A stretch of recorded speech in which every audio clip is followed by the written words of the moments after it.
There was a time when the house never stayed quiet. Not because it was loud, but because there was always someone moving, someone following me, someone waiting outside my bedroom every morning. Back then, I thought every day would always start like that. I never imagined there would come a morning when I'd wake up and the silence would be the first thing I'd notice. I don't remember every day. I don't remember every conversation or every little thing that happened. But I remembered how this house felt. It felt alive. Every room held excitement. Every corner held curiosity. No matter where I walked, I was never really walking alone. You're always a few steps behind me, or somehow already waiting where I was going.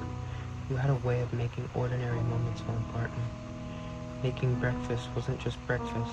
Sitting on the floor wasn't just sitting. Even doing absolutely nothing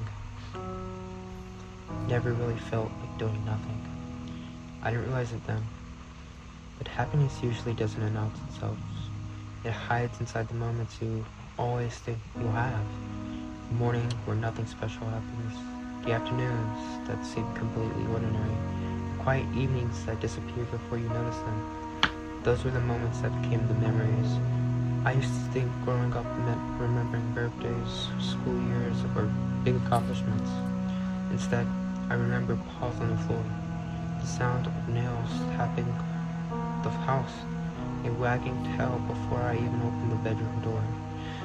The way you look at me, I was the most important person in the world.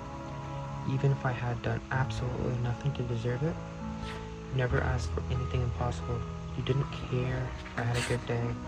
You didn't care if I failed. You didn't care what I looked like, or how much money I had, or what kind of future I was chasing. I don't think about what I've lost. I think about everything I was lucky enough to hold, and somehow that makes the silence feel a little less empty.